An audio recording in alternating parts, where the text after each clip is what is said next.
Well, another scandal surrounding a situation in the British cabinet. A member of parliament is said to have watched porn on his mobile phone. This exacerbates the British debate about sexism in politics. A Conservative MP is said to have watched porn on his mobile phone in the UK Parliament chamber even. Tories Chief Whip Chris Heaton-Harris announced on Wednesday an inquiry into the completely unacceptable behaviour, as he puts it. According to information from the newspaper Daily Mirror, the accused is a member of the government. A cabinet colleague sitting next to him, a female one, witnessed the incident and reported it, the paper reported. The Sun newspaper wrote that shocked MPs have called on Heaton-Harris to throw the MP out of the group. British Prime Minister Boris Johnson said sexual misconduct was grounds for dismissal. Misogyny has no place in Parliament, Johnson said in the House of Commons on Wednesday. There is currently a debate raging in Britain about sexism in politics, as I said. Waves of sympathy swept out from all sides for Labour MP Angela Rayner when the Mail on Sunday accused her of using her feminine charms to throw Boris Johnson off guard when she was in question time or in PMQs at the Parliament to stand in for the leader of the opposition.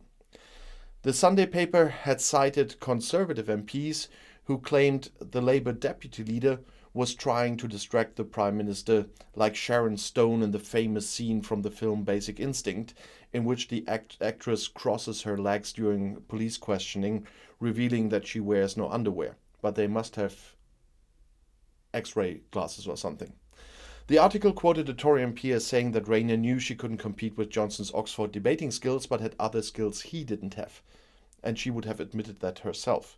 But there is a dispatch box and everything. Well, there was unusual unanimity in Parliament in condemning the Sunday newspaper. The tabloid received thousands of complaints, and Boris Johnson also joined in the chorus of those who accused the newspaper of sexism and misogyny. Few realized that he was invoking Shakespeare's King Lear when he announced that he would unleash the horrors of the world on the originator of this misogynous filth. The case was on everyone's lips. Some held their breath, however, when Speaker of Parliament Lindsay Hoyle told the Grabston gathering that he had summoned the editor and political director of the Mail on Sunday for an interview. Suddenly, the discussion about journalistic ethics, supposed misogyny in the Parliamentary's men's club, and, from the point of view of Rayner, who came from humble backgrounds, also about class arrogance, and that gained another dimension. The Mail is now playing the freedom of the press card, and many parliamentarians and journalists agree with them. Under the headline, "No, Mr. Speaker," the Daily Mail informed its readers on Wednesday's front page that the editor-in-chief of its sister newspaper would not heed the request of the Speaker of Parliament. He justified this by saying that journalists must be free to report what is told to them by MPs about talks taking place in the House of Commons, repugnant as that may seem to some. Britain rightly prides itself on its free press. Well, rightly, I don't agree with that. But this freedom will not survive if journalists have to take instructions from House of Commons officials as to what they may or may not report on. No, money rules there. The Mail intensified the criticism in an editorial accusing the Speaker of Parliament of a blatant attempt at censorship. The newspaper spoke of a sinister threat to clip the wings of the press.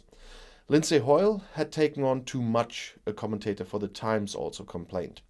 As sordid as the treatment of Rayner was, it set a dangerous precedent for the Speaker of Parliament to proclaim himself the arbiter of taste or the censor.